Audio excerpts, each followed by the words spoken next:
कि आज अपन देखें कि जब हम ईश्वर के पास दर्शन करने के लिए जाते हैं तो हम बहुत सारी अपनी रिक्वायरमेंट भगवान के सामने रखते हैं। कोई भगवान से शादी के लिए लड़की मांग रहा है, कोई संतान के रूप में बच्चे मांग रहा है, तो कोई व्यक्ति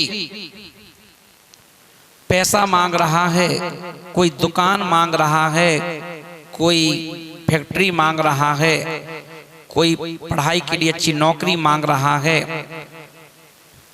तो हम भगवान से सिर्फ मांगते ही मांगते तो हैं। अब तो क्या हमारे पुरखे, क्या वो भगवान से कुछ मांगते थे? क्या वो अपने पुरुषार्थ पर भरोसा रखते थे?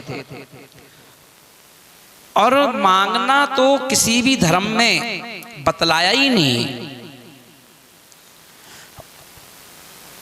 हम किसी भी मंदिर में जाते थे, चाहे वो राम का हो, चाहे हनुमान जी का हो, चाहे महावीर का हो, चाहे श्री कृष्ण का हो, किसी का भी हो, हम लोग मांगने नहीं जाते थे। हम सिर्फ ईश्वर से कहते थे कि हमें शक्ति दो, शक्ति दो कि हम परिवार को चला सकें, शक्ति दो कि हम अच्छी पढ़ाई कर सकें, शक्ति दो कि हम जिस कंपनी में नौकरी कर रहे हैं उस कंपनी को हम अच्छा सा बेस्ट से बेस्ट दे सकें, हमें शक्ति दो कि मैं अपने पिताजी का दिल जीत सकूं राम की तरह, मुझे शक्ति दो कि मैं परिवार में भाइयों का दिल जीत सकूं।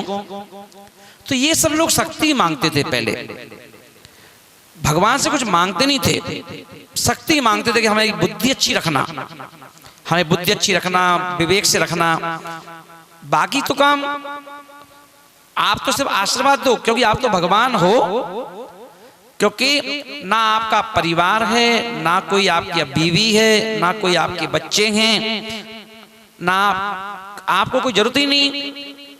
तो इसलिए आप तो भगवान बन गए सब छोड़ करके, अब हम आपसे क्या मांगे?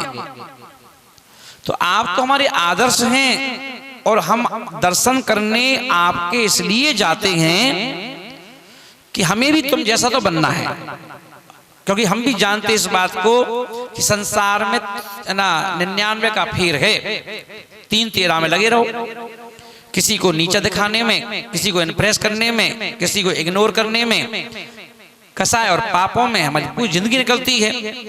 चाहे हम पैसा कमा लें, पैसा भी अगर किसी के पास आज है तो पैसा भी आया है तो साथ में अहंकार भी लाया है, छल कपट भी लाया है।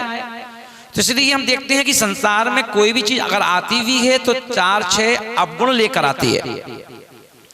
तो हमें मालूम है संसार में किसी चीज से भी, पैसे से भी पतन है, पैसा नहीं है तब भी पतन है, परिवार है तब भी पतन है, नहीं है तब भी पतन है। तो इसलिए मुझे मालूम है कि ये सब चीज बेकार है, संसार में कुछ नहीं रखा। संसार में हमें भी एक दिन आप जैसा बनना है, पर मेरी ख्वाहिश है कि मैं कुछ संसार में कुछ आया हूं तो कुछ कर लूं। तो इसके लिए मुझे शक्ति चाहिए कि आपका आशीर्वाद, आपका बरहस्त हमारे सिर पर रहे, जिससे कि मैं कोई भी काम करूं मुझे सफलता मिल जाए। ये पहले के लोगों की सोच थी। ना वो भगवान के ऊपर किसी प्रकार का ठीकरा फोड़ते थे, ना वो भगवान को किसी प्रकार का श्रेय देते थे। परेशान यदि होते थे तो कहते थे ये हमारा कर्म का उदय है, सुखी होते थे तो कहते देखो मैंने कुछ पुण्य कर्म किए थे तो आज हमें ये सब मिल रहा है। तो भगवान को हम लोग बिल्कुल अलिप्त रखते थे, अपने से दूर, कि भैया देखो आप तो भगवान हैं, आपको क्या करना संसार सागर से। पर आज अपन देखें, अभी अपन देखें कि मैं लगभग 1